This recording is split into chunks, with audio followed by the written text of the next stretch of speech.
Good afternoon, everyone. Rayaklin here, your host for Dying a Detroit Lions fan. And this is going to be our second video cast.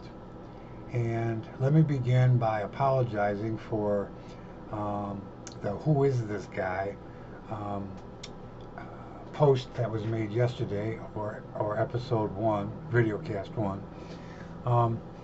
I didn't realize that I did know that I had music on playing in the background. I had purchased a soundtrack from YouTube and downloaded it to my YouTube account in regards to, or that has like an NFL themed background to it.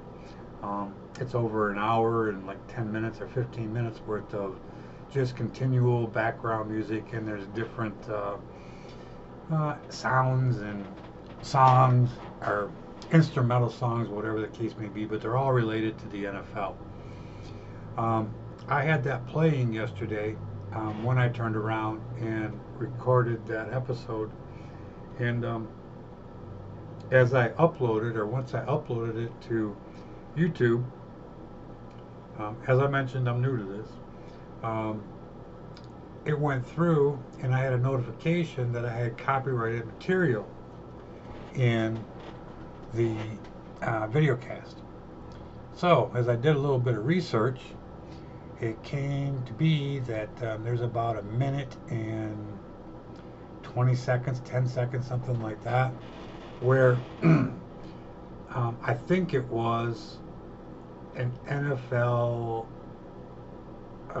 soundtrack from either CBS or Fox, I'm not sure which, that must have played and was picked up by the sound of YouTube. So in order to not scrap the whole project, I clicked on a button to remove the soundtrack. Well, upon rehearing it, or playing the video back myself, I found out that that minute and 20 seconds or whatever it was, actually my voice is deleted out of it too. So I learned something new, that I guess I'm not going to be able to use the soundtrack that I put in. On my podcast, Anchor actually has different sounds that you can play in the background. So that's not a problem. They offer them to you. YouTube does have some snippets of sound, but they're more for introduction of the videocast or the exit of the videocast, and they're no more than like 10 seconds or a minute at the max. So I can't see trying to loop that. I can't figure out how to re-loop any of those. So it looks like videocasts are going to not have any background music to them. So again, I apologize. I did not realize that yesterday when I recorded it, and it was a 30-some minute podcast. I surely wasn't, our videocast, I surely wasn't going to go back and redo it at that time. So again, I apologize. I've learned something new and continuing to learn something new. In addition, today I turned around and when I got on the computer, I had a email in regards to a Zoom account. Zoom is like Skype, or Skype, and Google's Hangouts, where you can actually video connect with somebody. So I've spent the last hour or so downloading the free version of Zoom, which allows for a one-on-one conversation that I could actually record, I believe, or if not, maybe use Zoom if somebody wanted to co-host with me and we chatted one-on-one with my camera open. Maybe we'd pick the sound up. I don't know. We'd have to test it and see what's going on. But anyways, I did sign up for it. Alright, so that's all there is there. Today, I really wanted to talk about the free agency period that the Lions have been through now in the first, 7-8 days. And while they've made some additions, they've also lost a number of people. I don't understand some of their additions, to be honest with you. I don't understand that offensive tackle, Fatai High, getting a 5-year, $45 million deal. Jamie Collins, 3 years, $30 million. Chase McDaniel, the quarterback, I guess I can see them securing him for 3 years and 13. But no one else really makes a whole lot of difference to me. Oh, Trufant, it's 2 years for $21 million. A wide receiver, Jeremy Davis, from what I understand, he signed with the Lions. I don't know what his cost actually is, but he's supposed to be a good return man, so maybe that was a decent investment. They did sign Amendola, Muhlbach, their long snapper, and Killebrew. So they got those people there. But the people they lost, Glasgow, Jeff Driscoll, J.D. McKissick went to Washington. Sean Robinson went to the Rams. Logan Thomas, who was really nothing to write home about, went to Washington. The cornerback, Rashad Melvin, he went to Jacksonville. Sam Martin, a punter.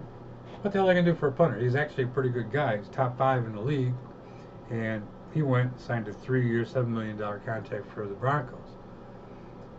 If he was, with his averages of over 45 yards a punt, net 41, can you imagine what he's going to be doing when he punts in Denver in that light air?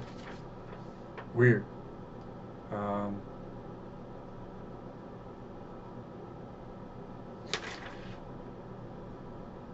Jerome Kearse is gone. Wiggins is gone. Tavon Wilson's is gone.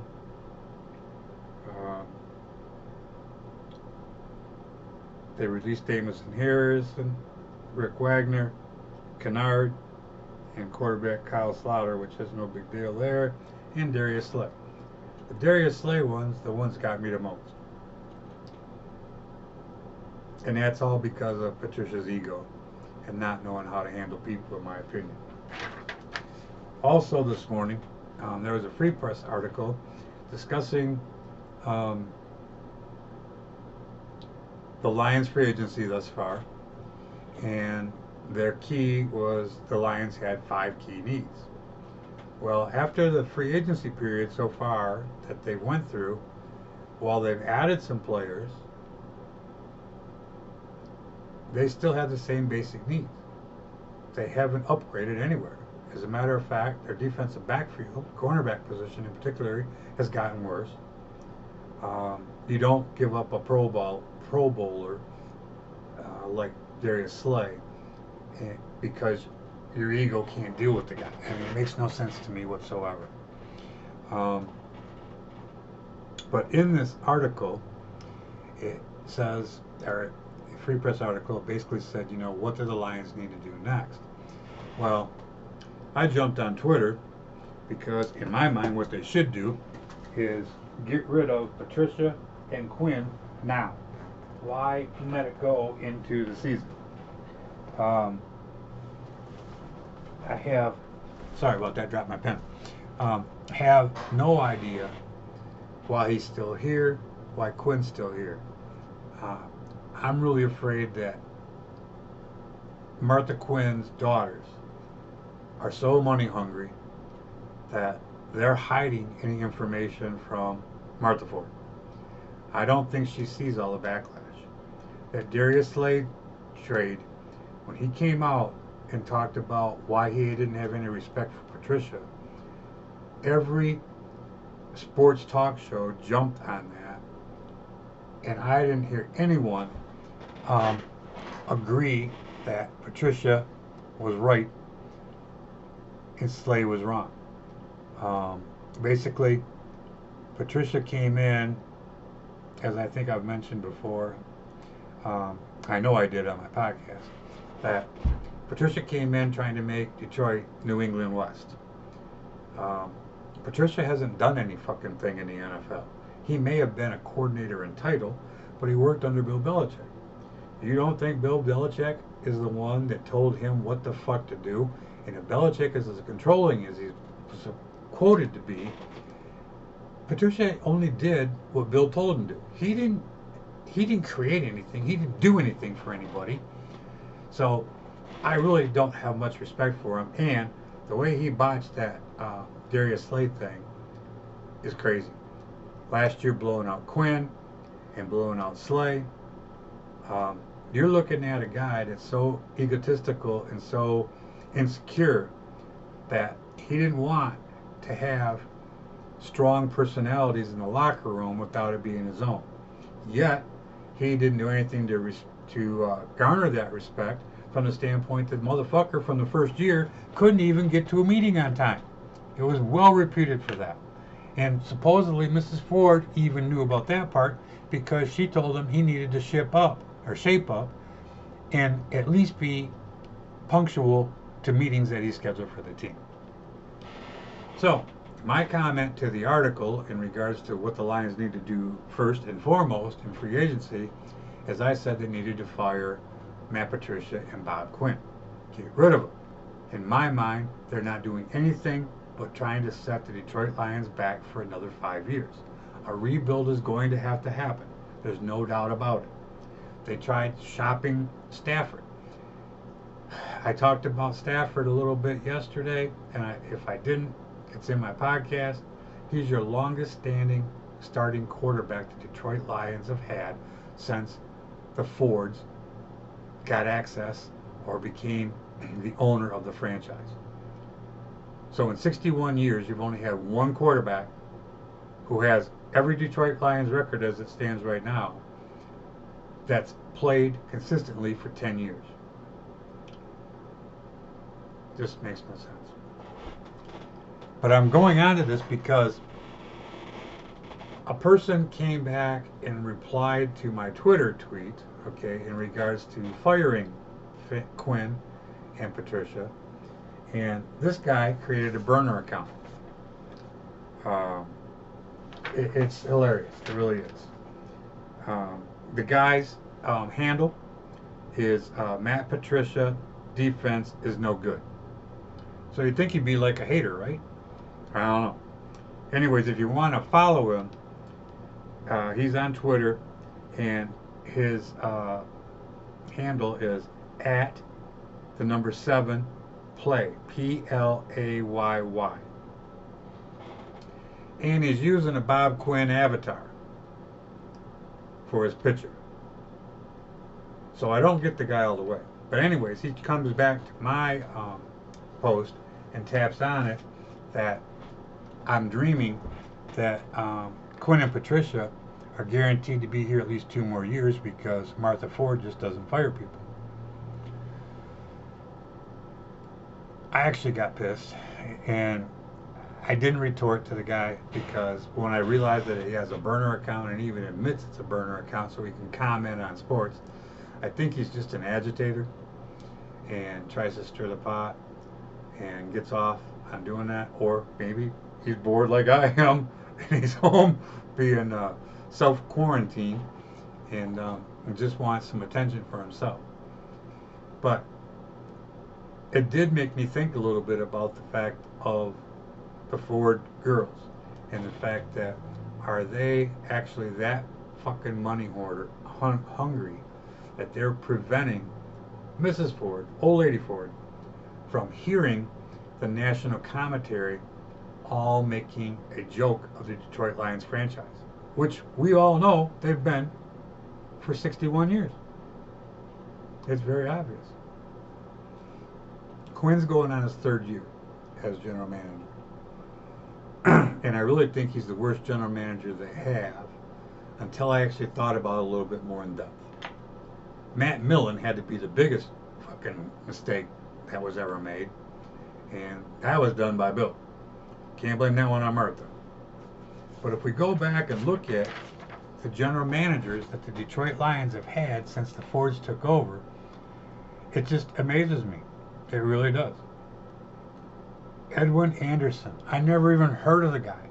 He was here until 1966. And remember, Ford got involved in 1961 as a minority owner and became the actual owner, CEO, in 1963. After him was Russ Thomas. Now I do remember Russ Thomas because that son of a bitch was here for 21 years.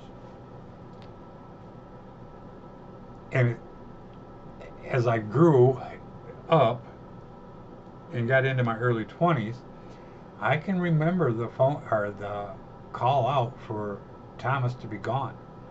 I mean, he was a shitty fucking general manager. But that's what Ford hired, and it just shows you the competency of the ownership of this group or the franchise. After Russ Thomas was Chuck Schmidt. He was here for 11 years. I think he must have came on board, let's see, where did he come on board? 1989 to 2000. I was back in Michigan then, but I don't remember that much about him. I really don't. After Schmidt was Matt Millen, and honest to God, he is the absolute worst general manager the Fords have ever had and the franchises ever had. After him was Bill Tobin. He lasted a year. Martin Mayhew was here for 7 years, and in reality, they fired Mabin mid-season and brought in Sheldon White for a month. But Mabin at least knew talent. Enough so that he is now with the San Francisco 49ers and is their chief talent evaluator and scout, working side by side with the GM, John Lynch. She hires a search firm, Ernie or Casey, who suggests Bob Quinn. Bob Quinn has been nothing but an office boy.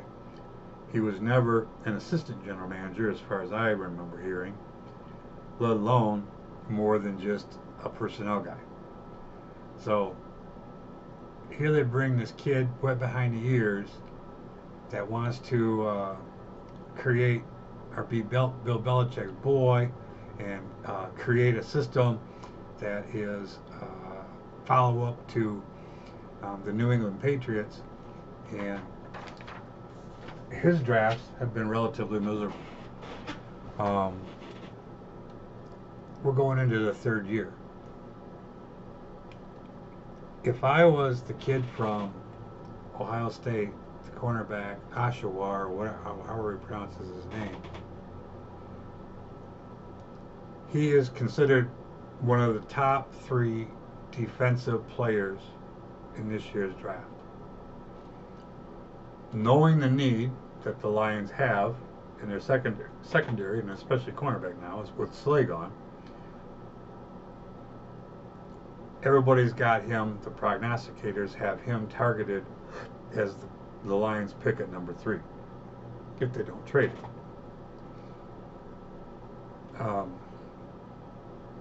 If I was that kid, I'd make it very well known to the Detroit Lions, I don't want to start my pro career and end my pro career in an organization that's dysfunctional, that's not going to have a general manager or coach in the next year, and is going to go through a complete rebuild, all new coaches, all new scheme, all new schematic, the whole thing.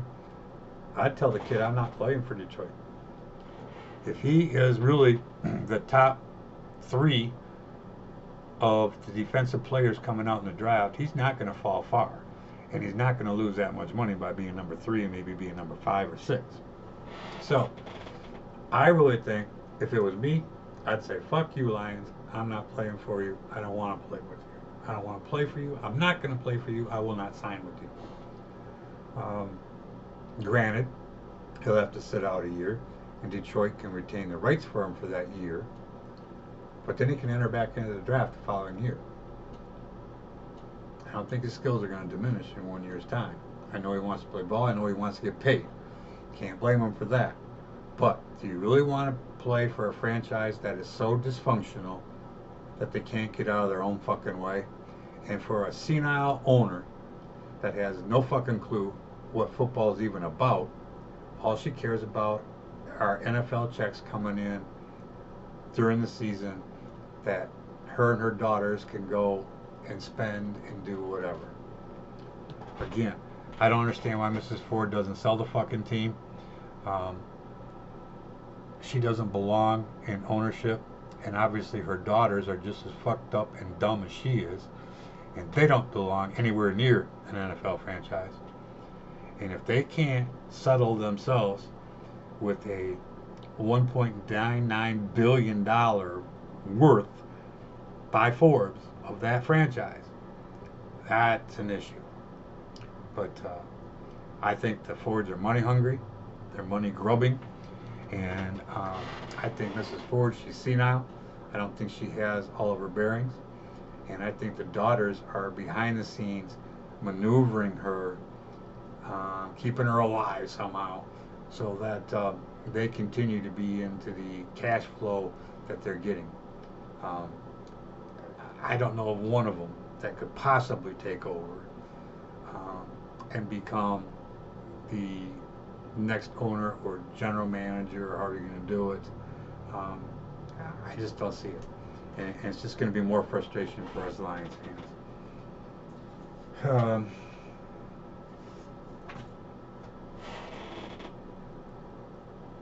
So let's talk about the draft a little bit.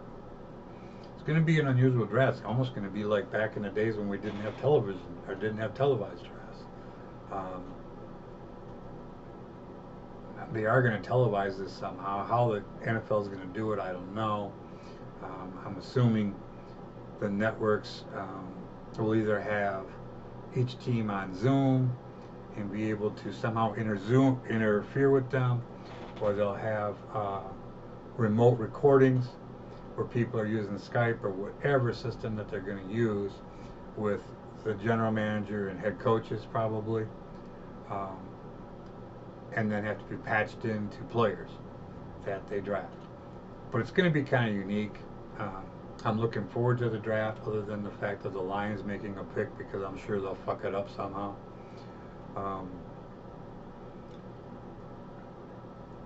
What are your thoughts on it? What do you guys think? You know, it sounds like I'm a hater, and I'm not. I told you in the Who Is This Guy yesterday, I'm a lifelong Lions fan. I'm just really, really sick and tired of not seeing performance on the field. And you have a GM that comes in that fires Caldwell after a 9-7 season, and in 2 years the Lions have only won 9 games total. I just don't see it. Go back to the free agents where they stand right now.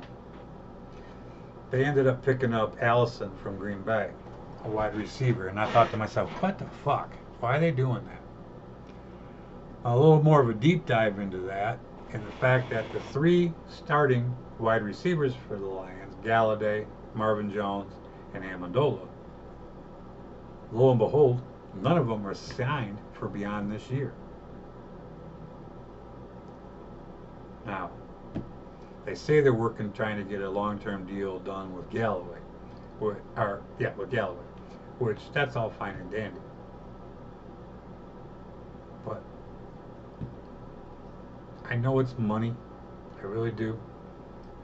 But I think there's players out there that don't want to just play for money. I think players want to win a championship or be in contention for a championship, and I just don't see it happening with Detroit. So I guess it is kind of important that the Lions are bringing in other receivers. They don't really have much. I mean, they got a couple other guys that have been on the practice squad and were backups last year, but they have no frontline talent whatsoever. And the other thing I question is, in reality, this Lions team still does not have a fucking running back that you can count on. You can't go running back by committee forever. I mean, and the way the system was ran, that when they put a different back on third down, you know it's a fucking passing down. So I don't get it. And that part of me just blows me away. And why I think that Quinn and Patricia know they're on the way out, and they're going to try to leave the cupboards as fucking bare as they can. With the exception of bringing in ex-New England players and giving them a golden parachute so that they get their last decent contract before they're done in the NFL, I don't see anything that Patricia and Quinn have done to actually improve the team. The morale's fucked. It's gone. Nobody wants to play for him. You know, I mean, I really like Stafford. There's a lot of people that think Stafford's the problem because he hasn't won big games. Well, you can't win big games with shitty coaching and a shitty general manager and a shitty owner. It takes more than a quarterback to win games. And I know I mentioned yesterday in the Who Is This Guy that at least Stafford is a gamer and he goes out and plays. Didn't want to go on IR last year, really wanted to come back and play, and was forced on IR. And I think that the reason that he was forced on IR and not allowed to come back to play, even though he said he wanted to, was because Quinn and Patricia were going to use Stafford's injury in order to try to beg their way into another season without getting fired last year, which they should have been fired. And Mrs. Ford and her gullible fuck ass gives them an ultimatum. Well, you better improve. Well, what does fucking improve mean? Win 5 games and they're good? I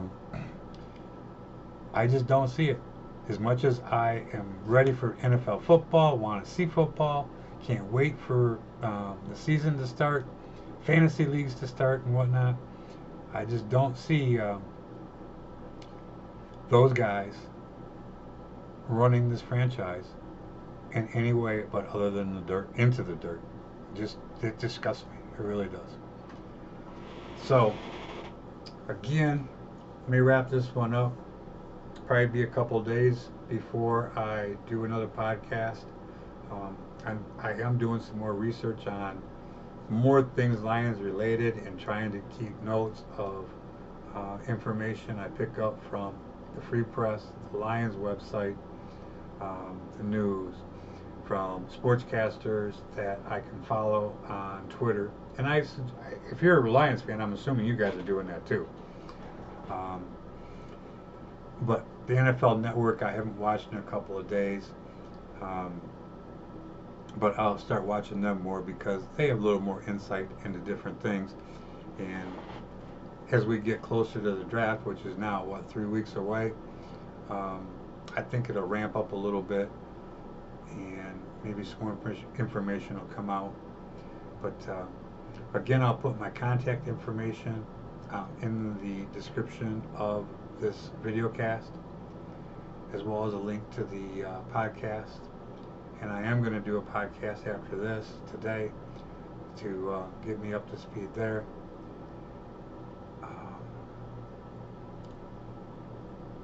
I'm not going to add my Zoom link yet because I still got things to learn on it, or learn about it to make it a little more seamless. But if anybody is interested in co-hosting with me, I'd actually love to have some conversation one-on-one somehow. I know now is not the perfect time to try to do that with our stay inside and stay far apart and everything else that we're dealing with. But maybe we can do it either by Skype, Zoom, Google Hangouts, something like that, where we can at least record our conversation and I can play it back. I don't know. We'll figure it out. But everybody, please be safe. I think we're looking at a few more weeks of some shit happening. In Michigan, our cases continue to rise with people with the disease as well as the deaths. So, you know, my wish is for everybody to remain as healthy as possible. Keep your distance. Stay in your home. Stay safe.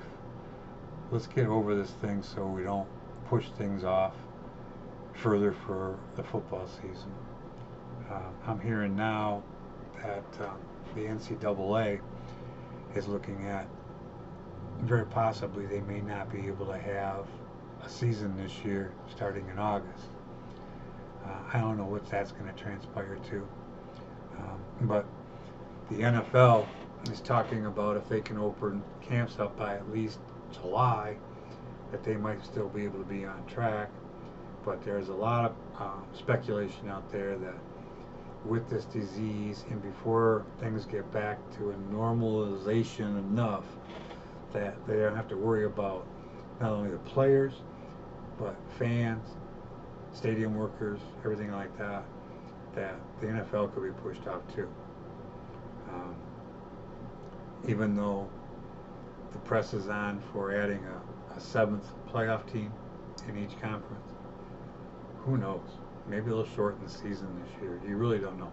So times are up in the air, but yet, for all those of us that love football and are going crazy, being stuck in the house, quarantined, it gives us something to talk about. So please listen, like, and subscribe to either the podcast or the VideoCast here.